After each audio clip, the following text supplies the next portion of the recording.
I think a lot of people who work in diversity go unsung, but I think a lot of their stories have their roots in something you shared, which I think is love. I think a lot of diversity professionals get into this field because of love, because the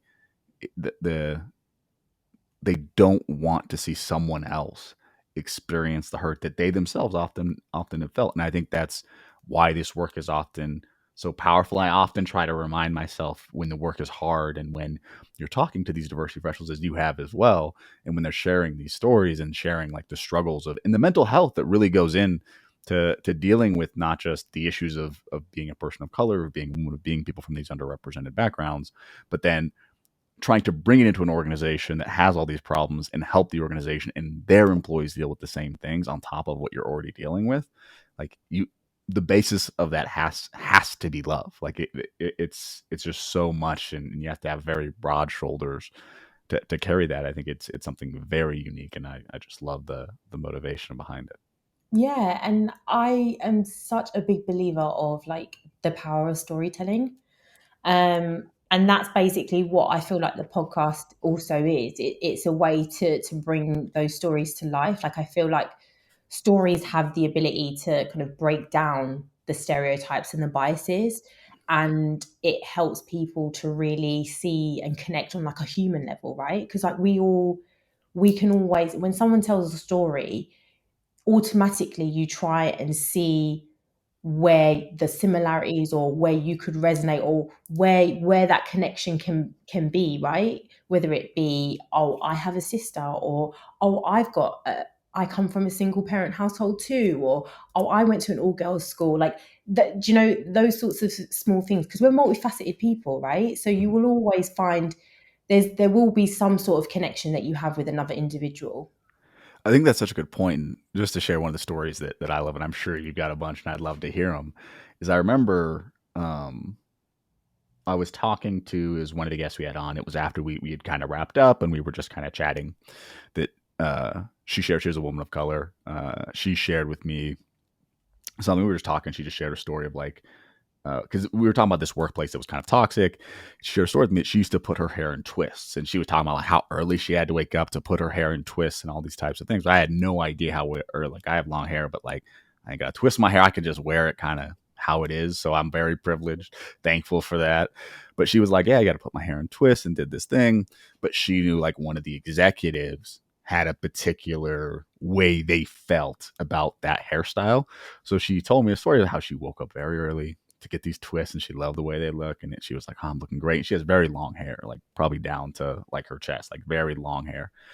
And so she puts her hair in twists, wakes up early, gets to work, and then a surprise meeting comes in. And then this person comes walking in, and she's like, well, shit.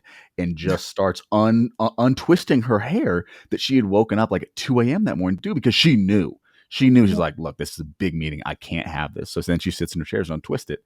And I think to me, I'm sure for her, it's like an off the cuff story. We're just having a conversation. But to me, it was so eye opening. I'm like, oh my gosh, I could not imagine waking up at 2 a.m. and then like being there and hurriedly undoing this hairstyle that I'd woken up early to do just because this person walks in and I know the bias, like the amount of stress, right?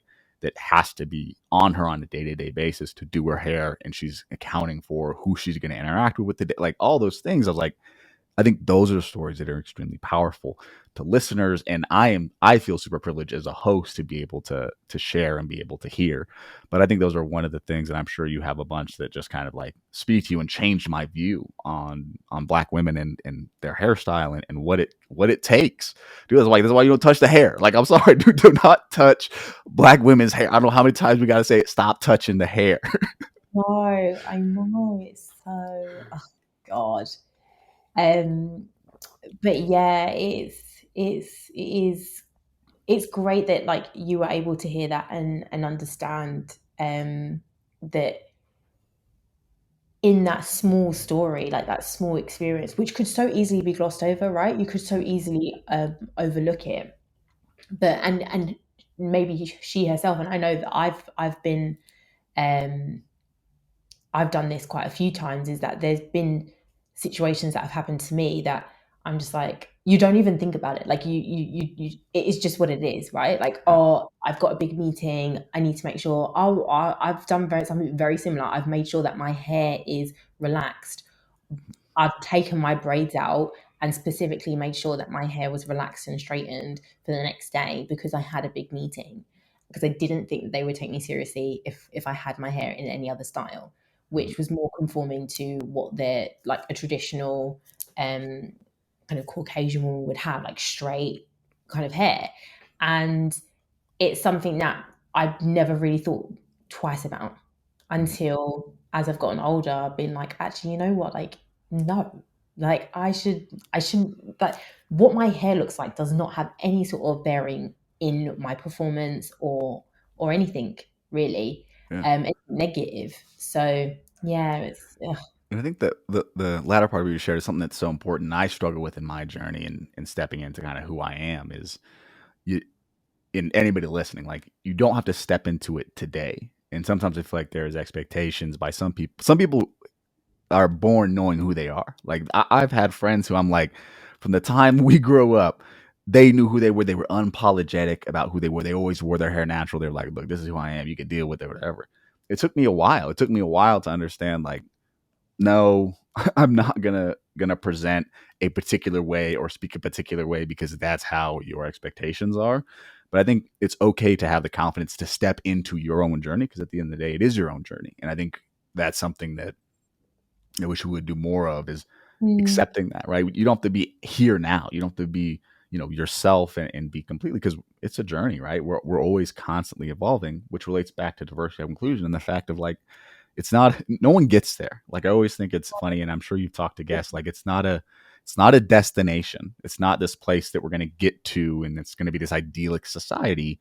The idyllic society is one that is constantly learning and on a journey of perfection and continuing trying to pursue an ideal. It's not the actual achievement of the thing.